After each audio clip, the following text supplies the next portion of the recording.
आज बनाएंगे हम जन्माष्टमी स्पेशल पंचमेवा पाग। तो अगर आपका पाग हार्ड हो जाता है या जमता नहीं है तो बिल्कुल परफेक्ट रेसिपी है, बिल्कुल मेजरमेंट से मैंने बताया है, बिल्कुल सही तरीके से आपका पाग बनके तैयार होगा। रेसिपी अगर अच्छी लगे तो वीडियो को लाइक, चैनल को सब्सक्राइब कर लेना। हेलो दोस्तों, स्वागत है आपका मेरे चैनल अवका फूड किचन में। तो चलिए रेसिपी शुरू करते हैं। पंचमेवा पाग बनाने के लिए हम ले लेंगे सामग्री जो उसमें लगेगी। तो इसमें ले लिया है मैंने आधा कप बादाम ले लिए हैं और आधा कप करीबन ले लिए मैंने काजू, 1 कप लिए मैंने मखाने और 4 से 5 चम्मच करीबन लिए मैंने खरबूजे के बीज, आधा कप ही लिए मैंने किशमिश और 1 से सवा कप लिया है मैंने नारियल होता है यानी कि गोला खोपरा बोलते हैं, उसको मैंने ग्रेट करके ले लिया है। आप इसकी जगह नारियल का बुरादा भी ले सकते हैं। और 2 कप लेंगे हम चीनी, अभी मैंने इसमें 1 ही कप रखा है। तो इन सब से हम पंचमेवा पाक बना के तैयार करेंगे। अब एक कढ़ाई ले लेंगे, कढ़ाई में ले लेंगे हम 2 चम्मच घी। इस 2 चम्मच घी में ही हम पंचमेवा पाक को बना के तैयार करेंगे, ज़्यादा घी इसमें नहीं लगता है। घी अच्छे से गर्म हो जाएगा, उसके बाद हम इसमें डाल देंगे बादाम और बादाम को हम लो फ्लेम पर फ्राई करेंगे। घी अच्छे से गर्म हो जाएगा, उसके बाद ही हमें इसको डालना है। 1 से 1.5 मिनट में ये फ्राई होके तैयार हो जाते हैं। ज़्यादा नहीं करना है हमें, यानी कि ब्लैक नहीं करना है, बस क्रंची होने तक फ्राई करना है। तो बादाम का कलर चेंज हो गया है, बादाम हमारे फ्राई हो गए हैं। अब इनको हम निकाल लेते हैं। सभी बादाम को हम निकाल लेंगे। अब इसी में डाल देंगे हम काजू और काजू को भी हम 1 मिनट के लिए फ्राई कर लेंगे। सभी को हमें इसी तरीके से फ्राई करना है।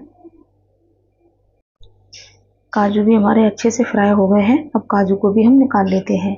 इसी में डाल देंगे हम किशमिश और किशमिश को भी हम इसी तरीके से फ्राई कर लेंगे। किशमिश बहुत जल्दी फ्राई हो जाती हैं, फूल जाती हैं। किशमिश हमारी अच्छे से फ्राई हो गई हैं, इनको निकाल लेते हैं। और सभी चीज़ों को मैंने अलग अलग कर लिया है इस तरीके से। अब बचे हुए घी में हम डाल देंगे नारियल हमने जो ग्रेट करके रखा था और इसको भी हम भून लेंगे। 1 मिनट में ये भुन जाता है अच्छे से। इसको भी हमें इसी तरीके से भूनना है। अब इसी के साथ में हम डाल देंगे खरबूजे के बीज, क्योंकि अगर अलग से हम भूनेंगे और घी में अलग से भूनते हैं तो क्या उचटते हैं वो और जलने का डर रहता है। ग्रेट किया हुआ नारियल भी हमारा भुन गया है। अब इसी के बीच में हम डाल देंगे खरबूजे के बीज और इनको भी हम इस तरीके से ही भून लेंगे। इन्हीं के साथ में ये भुन के तैयार हो जाएंगे। तो इसको हमें 1 से 1.5 मिनट के लिए ही भूनना है। दोनों को अब साथ में ही हम भून लेंगे। इनका भी कलर चेंज हो गया है और खरबूजे के बीज अब उचटने लगे हैं, यानी कि वो भुन गए हैं। तो अब इनको भी हम निकाल लेते हैं। ज़्यादा हमें ब्लैक नहीं करना है, यानी कि इसका ज़्यादा कलर चेंज नहीं करना है। अब इसी कढ़ाई में हम डाल देंगे मखाने और मखानों को भी हमें 6 से 7 मिनट के लिए लो फ्लेम पर अच्छे से क्रिस्पी होने तक फ्राई करना है, यानी कि भूनना है। मखानों को भी भूनते हुए हमें 5 से 6 मिनट हो गए हैं। तो हम अब एक मखाना तोड़कर देख लेते हैं। इस तरीके से टूट रहा है, यानी कि क्रंची हो गया है। तो हम निकाल लेते हैं। तो इस तरीके से मैंने एक थाली में निकाल लिए हैं। अब इनको हम इस तरीके से कटोरी से क्रश कर लेंगे। इस तरीके से बड़े बड़े चंक्स रहते हैं तो खाने में अच्छे लगते हैं। मिक्सी में अगर हम इसको पीसेंगे तो थोड़ा पाउडर महीन हो जाता है, वो अच्छा नहीं लगता है। तो इस तरीके से हमें इसको क्रश कर लेना है। आप ग्लास से भी कर सकते हैं और कटोरी से भी कर सकते हैं। तो आप देख सकते हैं इस तरीके से मैंने क्रश कर लिया है सभी को। अब इन सभी चीज़ों को मिक्स करने के लिए हम एक बड़ा सा बर्तन ले लेंगे और उनमें हम सभी चीज़ों को डाल देंगे। तो हम पहले मखाने हमने क्रश कर लिए हैं तो मखानों को डाल देते हैं। इसी के साथ हम डाल देंगे नारियल और खरबूजे के बीज को। सभी को हम बाउल में ट्रांसफ़र कर लेते हैं। सभी को हमने बाउल में डाल लिया है और इसको हम एक साइड कर देते हैं। अब ले लेंगे हमें मिक्सी का जार और हम बादाम और काजू इसमें डाल देंगे और इनको भी हम दरदरा पीस करके, यानी ग्राइंड करके तैयार कर लेंगे। किशमिश को हम इनके साथ नहीं रखें, किशमिश को हम इस तरीके से साबुत ही डालेंगे। अब इन सबको हम ग्राइंड कर लेते हैं। तो इस तरीके से हमने दरदरा पाउडर बना लिया है, बिल्कुल महीन नहीं करना है। पल्स मोड पर हमें इसको पीसना है, यानी कि ग्राइंड करना है ऑन ऑफ करके। तो उसी बाउल में हम इनको भी ट्रांसफ़र कर देते हैं सारे मिश्रण को।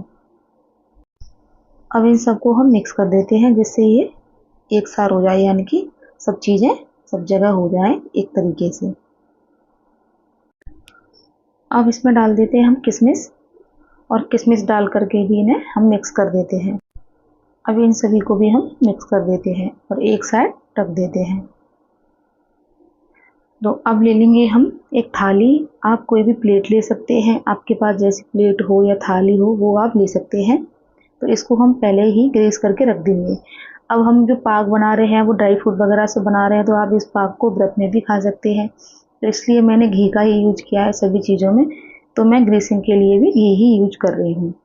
तो घी से हम अच्छे से इसको ग्रीस कर देंगे जिससे इसमें पाक अच्छे से इजीली निकल आए।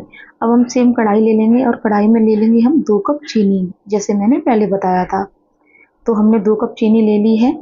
अब हमने 2 कप चीनी ली है और 1 कप पानी लेंगे हम इसमें। आप कप या कटोरी कुछ भी सेट कर सकते हैं इसके लिए।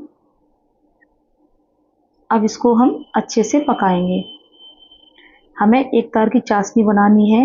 एक तार की चाशनी से जो हमारी मेवा पाक होता है या बर्फ़ी भी बनाते हैं तो सॉफ्ट बनती है, अच्छे से जम जाती है और मॉइस्चर अच्छा होता है, बिल्कुल भी हार्ड नहीं होती है।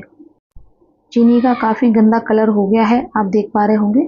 तो अब इसके लिए हम डाल देंगे इसमें दूध थोड़ा सा और इसको अच्छे से बॉयल होने देंगे। दूध डालने से क्या होता है कि इसके ऊपर जो गंदा मतलब होता है, गंदगी होती है चीनी में, वो अच्छे से निकल जाती है। तो इस तरीके से हम झारे की सहायता से सारी गंदगी को निकाल देंगे। ये एक बीच में मूवमेंट अलग से ही आ गया है, मुझे नहीं पता था कि चीनी इतनी गंदी निकलेगी और मैंने ऐसा कुछ सेट भी नहीं किया था कि ये बताना है, लेकिन ये एक मेन टिप्स है, वो आपको इसमें सीखने को मिल गई। तो इसको इस तरीके से हम साफ कर लेंगे। तो आप देख सकते हैं अब हमारी चाशनी काफ़ी अच्छी साफ़ हो गई है। कभी कभार चीनी भी गंदी निकल जाती है, यानी कि उसके ऊपर गंदगी आ जाती है जिससे जो चाशनी है उसका कलर गंदा आता है। तो अब अच्छे से साफ़ हो गई। अब इसको हमें बॉईल करना है अच्छे से, एक तार की चाशनी में बनानी है। तो बॉईल होते होते काफ़ी टाइम हो गया है, आप देख सकते हैं। जैसे ही आपको लगे कि चाशनी गाढ़ी हो गई है तो आप झावे से या स्पैचुला से थोड़ा सा पोषण लेके और इस तरीके से आप 2 उंगलियों की सहायता से देखें। इस तरीके से करते हुए तो आप देख रहे हैं एक तार की चाशनी बन रही है अच्छे से। तो बस अब हमें इसको बंद कर देना है क्योंकि हमारी जो चाशनी है वो परफेक्ट है। अभी गैस को हमने बिल्कुल बंद कर दिया है और इसके बाद हम इसमें डाल देंगे हमने जो मिश्रण बना के रखा था पंचमेवा पाक का। तो सभी मिश्रण को हम डाल देते हैं। सारे मिश्रण को डालने के बाद इसको हमें मिक्स कर लेना है अच्छे से। गैस हमें बंद कर देनी है, यानी कि फ्लेम हमें बंद कर देना है, इस बात का आप ध्यान रखें। उसके बाद ही हमें ये मिक्स करना है। सारा मिश्रण एक साथ हो जाए यानी मिक्स हो जाए, उसके बाद हम गैस जला देंगे और लो फ्लेम पर इसको 2 से 2.5 मिनट के लिए मिक्स करेंगे अच्छे से। इससे क्या है, जो चाशनी है वो अच्छे से एब्जॉर्ब हो जाएगी और हमारा पाक अच्छा बन के तैयार होगा। तो हमने इसको अच्छे से 2-2.5 मिनट के लिए आप देख सकते हैं अच्छे से मिक्स कर लिया है। अब हमारा पाक जमने के लिए परफेक्ट है। अब सारे मिश्रण को हम सीधे थाली में डाल देते हैं। तुरंत ही डालना है क्योंकि ये सेट होने लगती है फिर। और स्पैचुला की सहायता से इसको हम इस तरीके से सारी थाली में फैला देंगे, एक साथ फैलाएंगे जिससे जो हमारा पाक है वो उसकी जो बर्फी है पीस है वो एक साथ निकल के तैयार हो। तो इस तरीके से हमें एक साथ इसको फैलाना है। इसको हमने एक साथ फैला दिया है। अब इसको हम 10 से 15 मिनट के लिए ऐसे ही छोड़ देंगे ठंडा होने के लिए। उसके बाद इसमें हम कट लगाएंगे। 10 से 15 मिनट हो गए हैं, हल्का सा ठंडा हो गया है, तो अब इसमें हम कट लगा देते हैं। तो इसके लिए हमें अभी कट इसलिए लगाने हैं कि बाद में ये अच्छे से जम जाएगी तो कट लगाने में दिक्कत होती है, तो इसलिए हमें पहले ही इसमें कट लगाने हैं। कट लगाने के बाद इसको हमें 1 घंटे के लिए पंखे के नीचे छोड़ देना है। 1 घंटे में ही अच्छे से सेट हो जाती है। आप चाहो तो इसको ओवरनाइट भी छोड़ सकते हैं, फिर भी ये उसी तरीके से सॉफ्ट रहेगा।